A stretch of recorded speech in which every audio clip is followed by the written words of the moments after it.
My name is Cornelius Kausokola and I'm recording this video for my portfolio. The objective of this video is to create a to-do app or shopping cart, as you may call it. So the requirements for making a to-do app or shopping cart, we need a browser. Of course, you can use Google Chrome, most updated browser, and then Edge, Firefox, anything that you want, but they use Google Chrome, and Edge for colors. So you need the console debugger, debugging some errors for the application. We will need the Edge color wheel for the CSS, and the text editor I'll be using will be Sublime Text 3. And the languages I'll be using will be CSS, HTML, and JavaScript, ECMAScript 5. And that all said, we can jump into the design. So here's the design. The idea is this. We're going to have an input box and a button. So when the user inputs something, want to input anything that they want to, maybe they don't want to forget anything on their list when shopping, or maybe a to-do list or anything for the day. So you input something here. When you click this button, what you input here will be listed down here, will be listed here in vertical format, and there will be a button alongside to remove your input. So from the design, you can see we need, firstly, there will be a body, then there will be a div which will be the main wrapper for everything here, and then we'll have a div tag for just this top menu, and we'll have another div tag just for where you view everything that the user inputs. So in the video, when I was just coding, I didn't implement the remove button due to time, but after some time, I did implement this. So here's what happens. Maybe let's say if you want to shop maybe pencils, that is spare pencils, pencils. So you have your pencils here, then you can remove. Let's say this time you want a bag, you can remove it as well. Let's say if you want a sharpener, sharpener, there you go, and you can remove it. So in this video, I'm going to explain part by part the HTML, the CSS, and then also the JavaScript. So let's just do that.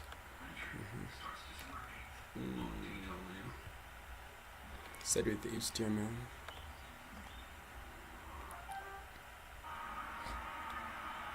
Okay.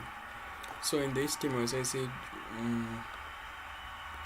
of course, you need some housekeeping stuff. The first thing is we're using HTML5. This is where the doc type uses HTML. You can put a lang attribute there just for the language. Even like that, it's still okay. Then you need the title. Even if you don't put this title, it's still fine. Anyway, but I still wanted to put this. It will still work fine. Then read them. So in the head, we're going to put all the meta tags, encoding tags. Are going to link our style sheet from the head. So everything that you put in the head you can't view anything that's in the head in the browser. You can only view things in the body. So everything, all meta tags here, just like implement the directives for how everything in the body will be implemented or viewed by the user.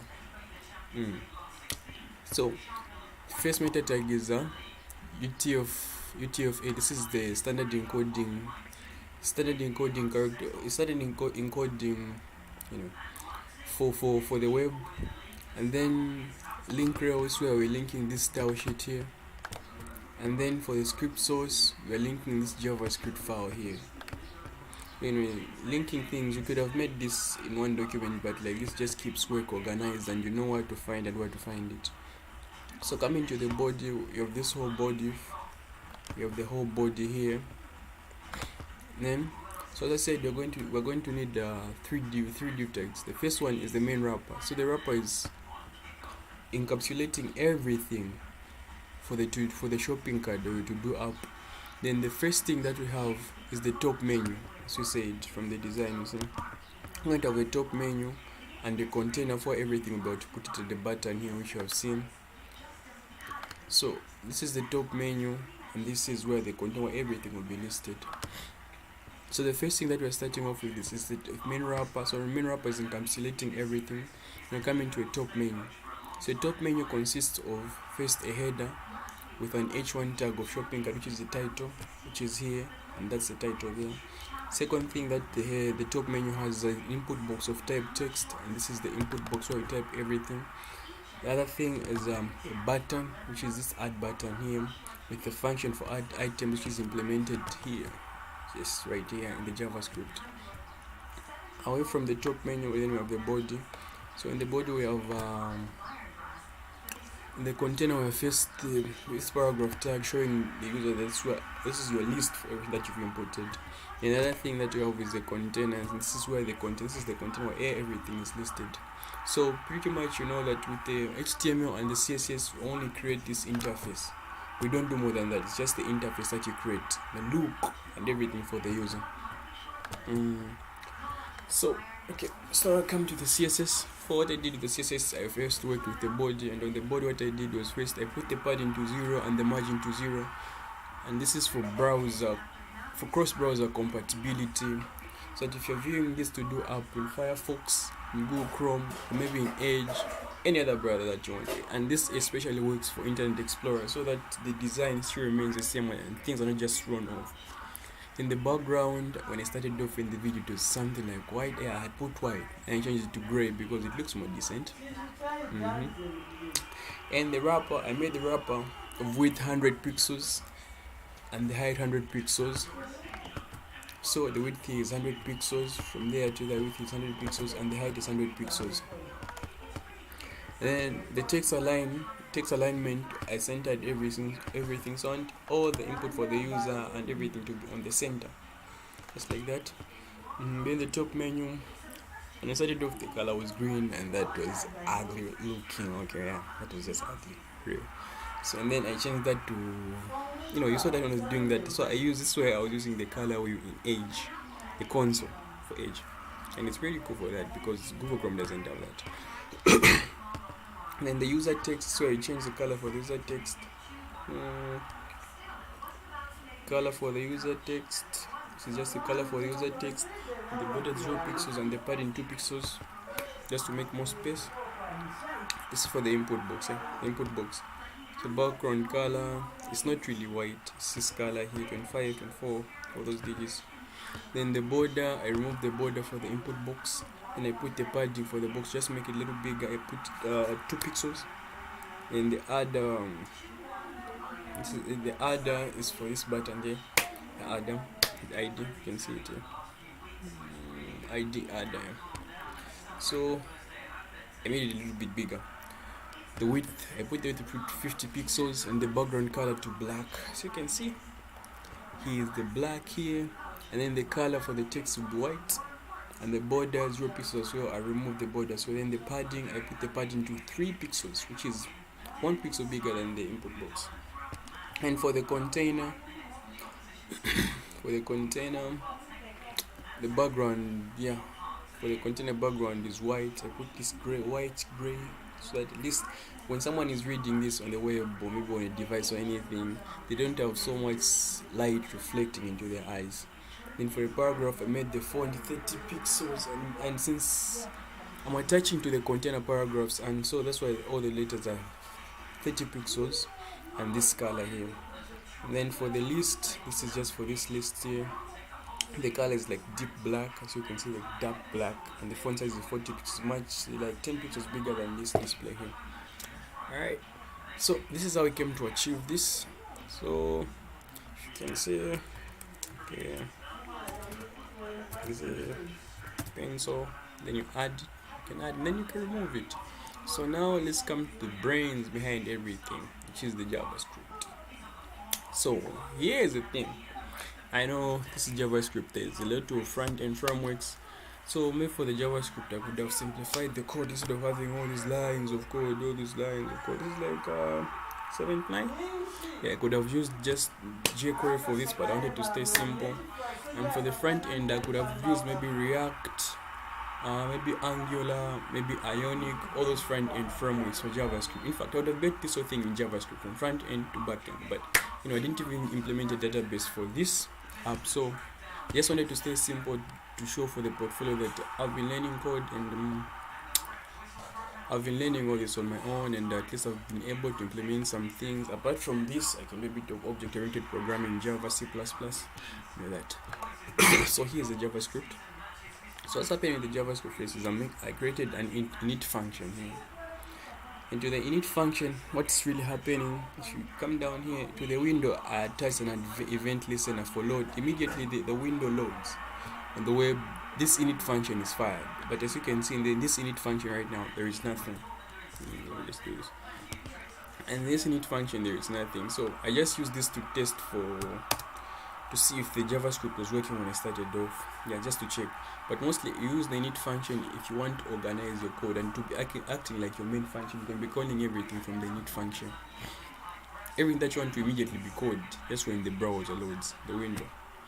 So the other function, that is the add items, and the event handler is attached from the button. Yeah, add items just from this button. So what's happening is when you write something and then you click add, the add items fires. Right? The add items function fires. So what's happening in the add items? So the first thing that I'm doing is I'm creating a set of variables that I need. The first variable is for a paragraph, the second is for a button, and the user text, then the container, then the text content. So here is the magic. So this paragraph is for what's happening here is first of all, I'm creating, I implemented the button last. So the first thing that I did was I created a paragraph, set its attribute ID. Then the ID for the ID I set it to the user input. So what the user inputs will be the ID and what will be displayed in the container. Pretty clever. And then for the class I also put for the user entry. And then after that, another thing that I created was a button. I didn't implement this button in Java, in HTML. I implemented this button from here. Then I created the button as well. The button, as I set an attribute type of button and ID of user input again. So in a minute you see why I was doing that.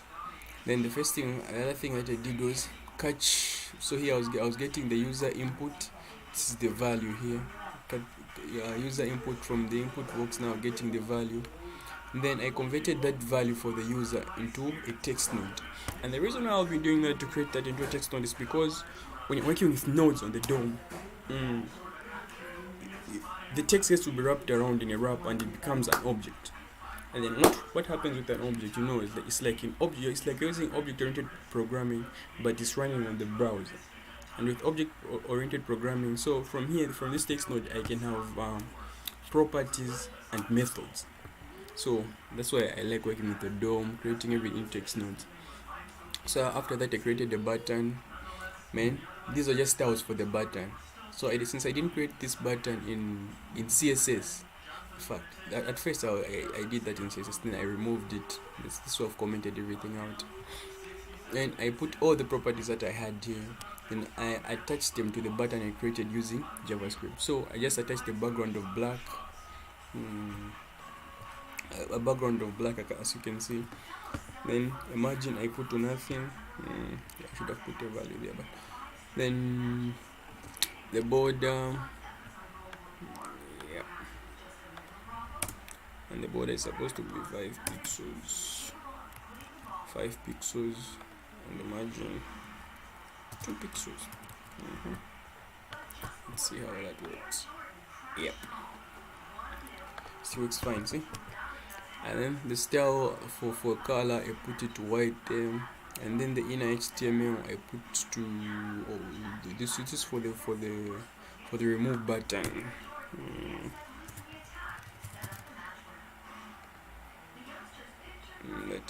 Yeah, and there it is. The inner HTML was remove, which is remove here. Bam. There it goes. It was working. Then attach an event listener. So when you click this event listener, don't click attach an event listener. Then the event that I'm listening to, I'm waiting for to be fired, is click. The moment you click the button, the remove function fires. Right? So here's the remove function down here. So apart from that, so after creating a button and a paragraph, and then I did append everything to an existing HTML element, which is the container. So I left the container blank. So everything that you input in the user, for the user, what the user inputs and clicks add will be implemented down here. Everything will come here, will be appended. You are going to append everything here as a child for the container, and that's being done here. So I'm saying the container, I grab the container here, then I append child paragraph. Okay, then I also append child space, just for keeping the spacing when you're listing things, but it's a paragraph as well. Then this is what's happening in the remove function. First thing I did was grabbing necessary variables, so the user text, the parent, remove button, and the container as well. The user text, I grabbed the actual value, the actual value for what the user inputs. And for the parent, so what I did was, since I created the paragraph, and for that paragraph I put here, for that paragraph, for this paragraph, then I put the ID to the user input. So even here, I was getting the user text and the value. Then for the parent, why I named this parents, because I'm getting that same paragraph that I've created with that ID. So I'm grabbing that paragraph that I've created on top there, and then getting its ID, which will be the user input. See, simple as that. Then coming to the remove button, so I'm getting the remove button, since the remove button as well also has an ID of the user input from here. Set attribute ID user input, which is user text value from the top. Then after that, I grab the container. Now listen very carefully here. What I did was, I'm checking if the remove button.id is equal to the user input, and the parent.id is equal to the user input. It means from the container, remove the child, which is the parent. And what's the parent? The paragraph that's being created. So here's what's happening. So in the container, right, like this div here, so I'm going to attach a paragraph with ID of user input,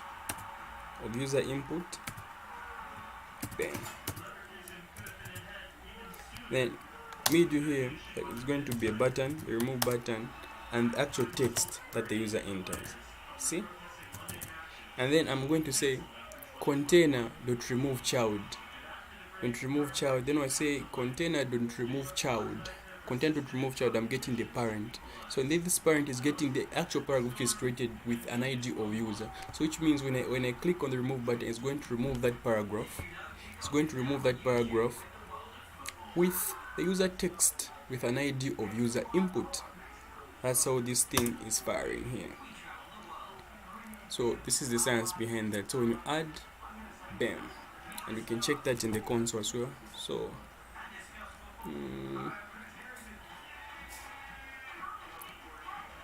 okay, let's just remove that. And I say let's simply remove a pencil, right? Pencil. I'm going to buy a pencil. So when you check in the main wrapper, I'm going to come to the container where everything is displayed. This is the wrapper here, as you can see it. So as you can see, in the wrapper you're going to have an ID of pencil, which is what the user input, and then those styles that I added on top there. And then I'm going to have an ID of pencil. Then when I say remove child, boom, there you go, it's working. So so that I had the video. So pretty much we've achieved this design. Nothing else. So user input, you add everything, you can remove anything. It's all working. What else? Let's see, what else are we gonna do? So I know maybe I could have used React or Angular, Ionic, jQuery, all those front-end frameworks. Maybe I could have put a database behind this, a MySQL database. But anyway, for this tutorial, video for my portfolio, I just wanted to show that at least as much as I want to do computer science, I really love computer science. I've been studying on my own for a long time, since I was in 9th grade, and I've learned a few things, and I need to learn a lot more, and I love doing this. And from me, it's nothing more but thank you for watching my video, and